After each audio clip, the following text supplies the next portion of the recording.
morning. Happy Monday. I do have a serious topic I want to address today, but I always like to start a little playful and go from there. Let's talk about keeping women and children safe on this planet. One of my favorite topics. And it wouldn't be if it weren't such a priority in my mind and heart, even if it isn't in everyone's, which I guess I just do feel a very close connection to this for personal reasons. My mom got 2 black eyes from my dad early in their marriage. And I remember being about 14. I'm going to try to get through this. I'm going to try, but it is emotional and triggering.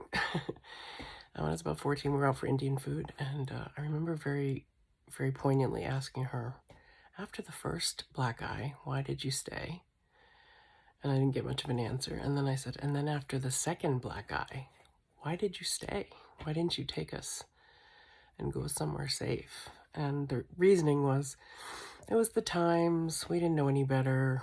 I didn't have any money, I didn't have a job, I didn't have family support. I didn't know what to do. So I felt both disappointed and compassionate with that answer. Even at 14, I understood that this wasn't a woman who had a reserve of strength inside her to stand up to my father, who could be brutal in his dark moments and was a pillar of the community and a golden child and beloved out in the world. And it was sort of a Jekyll and Hyde thing. We saw the temper and the anger. I called them red rages, turning red. And we were privy to that. We were victims of that. We were targets for that. It was, I will give them this, I don't know if it matters to say it like this, but it was sort of, these episodes were few and far between, but they were terrifying enough, that they stayed with you. They stay with you, not just stayed. It's constant. It's there. You start to question everything, when your father is the person that's supposed to keep you safe and doesn't. When your mother is supposed to keep you safe and doesn't.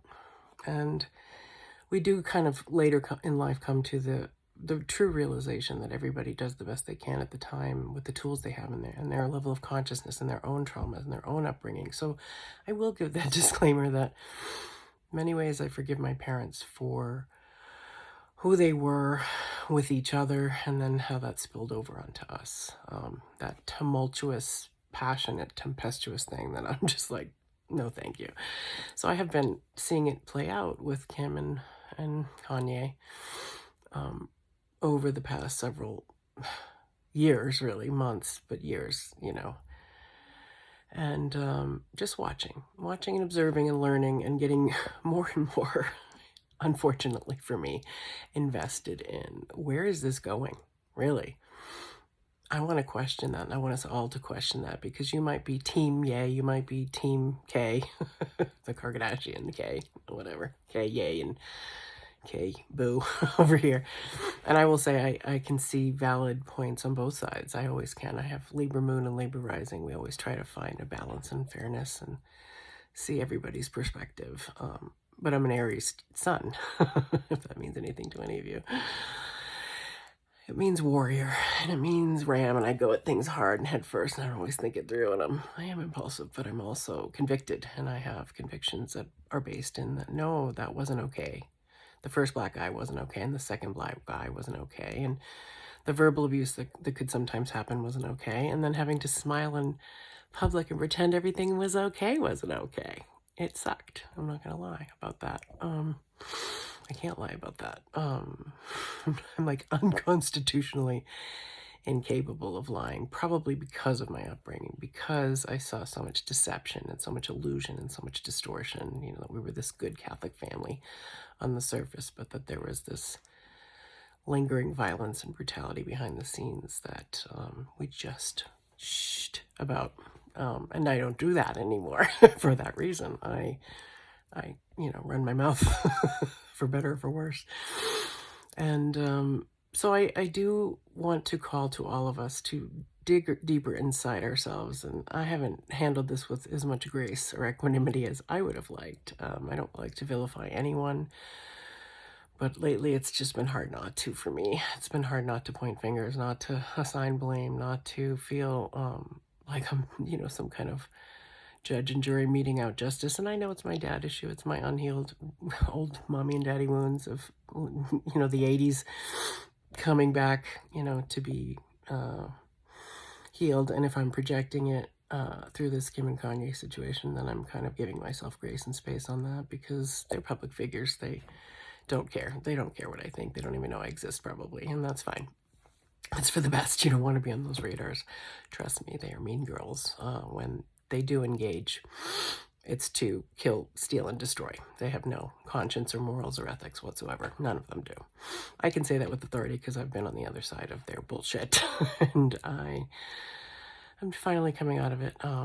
But there was no one to stand for my mom with the black eyes. And there's very few people to stand for me. So I stand for myself and I stand for others. That's what I do. And for people who say, why'd she wait so long, or this is a gold digger power clout chasing grab, come on, man. Come on. You've experienced things like this. You know people who've experienced like this, and you know what the cover-ups are like. They're sign this NDA, take this check, shut your mouth, go away. And we're not in those times anymore. So I have said this before, I'm saying it again in a new way today. I do it with emotion because it is raw. This isn't something you heal overnight from, if ever. Being cheated on, being hurt, being harmed, being violated in some way, being raped, being molested or incested. Those things become addictions or obsessions or compulsions, or they derail your life in just countless ways. Countless ways, no matter how much therapy you get. And believe me, I've had plenty. I could rewrite the whole DSM-4 myself from start to finish. So, therapy can only get you so far as well. But these men, what they need, anger management, that's a start. Humility, that's another start. Admitting their wrongs, at least to themselves in the mirror, that they're not being good men. They're not. They're not doing what you came here to do, to be a protector and a provider of your loved ones, of your spouse and your children, of your partners. And when you go out and you hurt them, whether it's in the media or behind closed doors, you need to look at that. You need to look at your soul with that. And you need to get right with your so-called God. A lot of these people are running around pretending to be Christian, but Jesus would be shaking his head. So keep the vulnerable safe, and the women and the children are priority and precious, and there really is no bling or car or guitar or watch that is more important than a woman or a child's heart. So bear that in mind as you go forward on this planet, and as you move from boys to men, as you move from stunted to mature, as you evolve out of your own bullshit and into your divine masculine higher self. I'm not saying I'm giving up on my brothers. I'm just saying I've been really disappointed. And yeah, I had higher expectations than you could ever meet. And that's on me. But you could raise the bar quite a bit and rise up. Yes, I do say that. I say that a lot because I mean it. I mean it within myself. I mean it as a call to action and challenge to you and to everyone you know. It's time for us to rise up now. And to forgive and to have compassion and empathy, to rush people to that before they've had time to process or heal, or while they're still being abused, is another form of compounding the abuse and adding on and piling on. You think you're trying to liberate the victim by saying, well, they don't care they hurt you, so just get over it and get on with it and forgive them because that's peace for you. That is also manipulation and abuse. And I'm not really going to take advice from people who probably drink baby blood anyway. I'm not going to take life advice from you. Sorry, not sorry. So there's that. So I guess it's just, I'm glad that a light is being shown, Sean Mendez on these things. I'm not putting him in that category. He's too young. They've all tried to, groom him as well into that realm, and I hope he stays kind and Canadian. But there's a hotbed of it in LA, there's a hotbed of it in DC, and a hotbed of it in New York. And then, of course, it's everywhere, in every neighborhood, in every church, in every, casting couch kind of situation in the world, which is still too much. And that needs to change, and it needs to go, and it needs to happen in the global conversation, in homes, at the dinner table, in coffee shops, in libraries, quietly, anywhere where people are that have had these experiences. Start opening your mouth, start saying the things, start saying what you need to say, and don't pull punches and don't hold back, and be raw and real and visceral and vulnerable and open about it.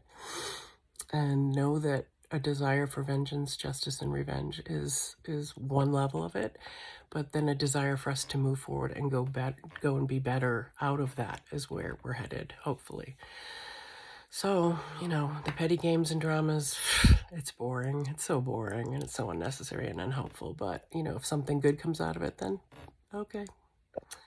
Peace, everybody. I'm not going to say the other word today. I'm trying to clean up my profanity a little. That's just anger. It's just unhealed anger is all that is. So I'm letting my anger be and having forgiveness and compassion for my anger at having been hurt and victimized by people who abused their power and didn't feel sorry about it and don't feel sorry about it and aren't trying to rectify it, but are actually piling on and trying to make it worse. So I am not a victim, but I have been attempted to be victimized, and unfortunately or fortunately I saw through it, and so it was just not appealing to me. What is appealing to me is kindness, compassion, the real kind. Nothing on Ellen is ever kind. Everything there has manipulation and cruelty behind it, every single thing. So, when I say be kind, I mean it, and I try to live it. I don't succeed, especially on the internet. It's where my cruel streak comes out, and I don't even know if it's a cruel streak or if it's just, trauma response and old stuff coming up and out, maybe being projected at the wrong situations and people, but certainly being triggered by those. And, we have to start somewhere. We have to start these dialogues of, no, that's not okay. And I love when men are holding other men accountable. That is so fucking hot to me. There's my profanity. But it's incredibly sexy when I see men standing for women and children. And when I see men hurting women and children, that's where my warrior comes out. And you better watch yourself. Because you mess with me, mama bear of the planet, even though I don't have any kids of my own, I will protect the vulnerable and the innocent with everything I have until my last and dying breath, no matter who you are, or how much money you have, or how much power you think you have. Karma's going to get you. And I will be watching every step of the way. Not because I think I have, am the morality police or anything, but because I've seen it and I see it and I know it and I feel it. And anyone who's been harmed can tell a predator. So, there are predators now for the predators, and there are vigilantes for the ones who want to cause harm and eliminate the weak and the vulnerable because you think that will make you have a better planet for yourselves. That'll be a paradise. How are you going to live with that guilt? You're going to eliminate your conscience and sign your soul away on the dotted line in your own blood and think that you're going to prosper and succeed in any real, lasting, meaningful ways? Good luck with that. That will not go well for you if you treat people poorly, especially the people who help you on a daily basis. You're going down. And that's that. Peace.